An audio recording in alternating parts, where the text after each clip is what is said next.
इसलिए आ रहे हैं। तो हम कम से कम एक एक दो दो लोगों को बताते चले।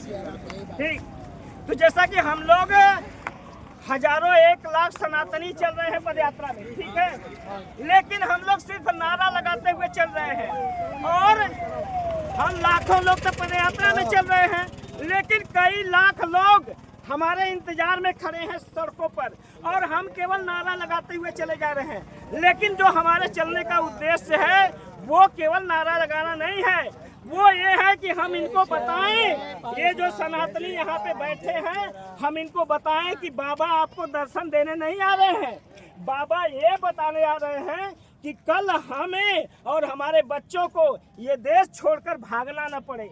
इसलिए हम अब ऐसा हालात बन रहा है कि हमारे बच्चे एक दिन ये देश छोड़कर भागेंगे, उससे पहले हम जाति रहित एकजुट हो जाए।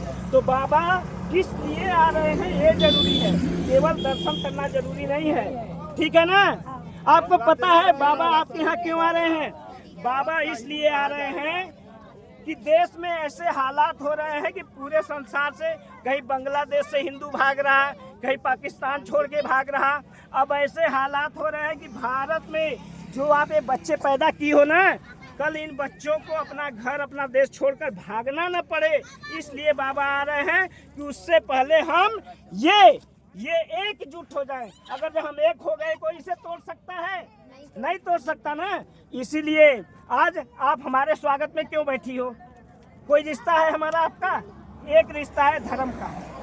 हाँ, रिश्तेदारों का भी इतना स्वागत नहीं होता। क्यों भैया, रिश्तेदारों का इतना स्वागत होता है जितना सनातनियों का हुआ नहीं होता। इसलिए हम कहते हैं कि ये रिश्ता बना रहे। अगर जब हम बटे रहेंगे ना तो इस हमारे बटने का कोई फायदा उठाएगा, हमारे बच्चों को हमारे घर से निकालेगा। तो बाबा का दर्शन जरूरी नहीं है, हमें जाति रहित एकजुट करने आए हैं, उनका संदेश जरूरी है। समझ गए आप? आपके बच्चों को अपना देश छोड़कर भागना न पड़े, उससे पहले आप जाति रहित एकजुट हो जाओ।